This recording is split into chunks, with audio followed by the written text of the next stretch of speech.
So you mentioned being into true crime, right? Yeah, big time. Especially cold cases, you know? The ones that never quite cracked. Well, buckle up, because today's deep dive is all about a case that's captivated folks for almost a century.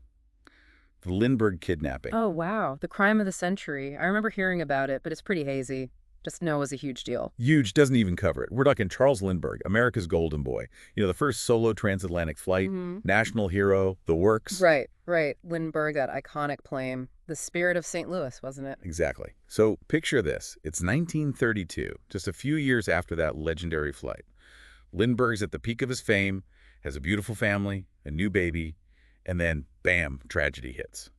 March 1st, 1932, his 20-month-old son, Charles Jr., vanishes from his crib. Kidnapped. Just gone. Gone. Empty crib, a ransom note demanding $50,000. Can you imagine the absolute panic? I mean, that's an insane amount of money even now, but back then, it was the Depression era, right? Right. That ransom was more money than most people saw in a lifetime. This wasn't just any kidnapping. It was like someone had attacked America itself.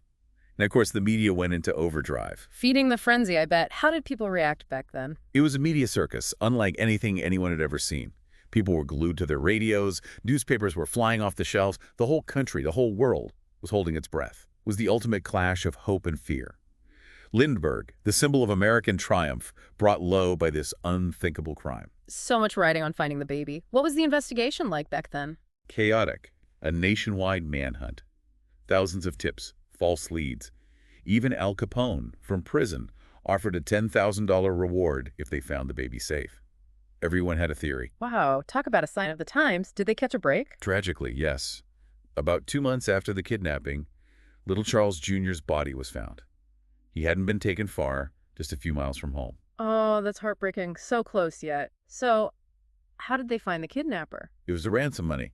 They eventually traced a gold certificate to a guy named Bruno Richard Hauptmann, a German immigrant, a carpenter. They found him with thousands of dollars of the ransom money stashed in his garage. Sounds like an open and shut case, right? Guilty as charged? You'd think so. But here's the thing. This is where the story gets really interesting, and the doubts start to creep in. Oh, how so? What's the catch? Well, Hauptmann always maintained his innocence. He claimed he was holding the money for a friend. Plus, the evidence against him was largely circumstantial. It all hinged on that gold certificate and the money.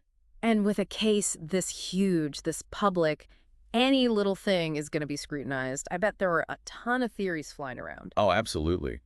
Some people thought Hauptmann was framed maybe by organized crime, who saw an opportunity to make a quick buck off the Lindberghs. Others thought he had accomplices who were never caught. It makes you wonder, right?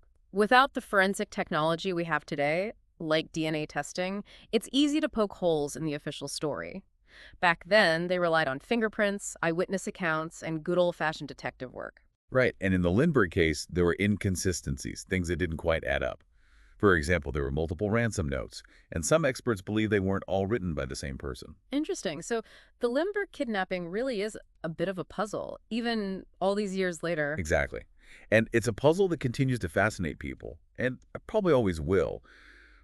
But it wasn't just a tragedy. It was a turning point, too. How so? Well, before the Lindbergh case, kidnapping wasn't even a federal crime. It was handled at the state level, and there wasn't a coordinated response.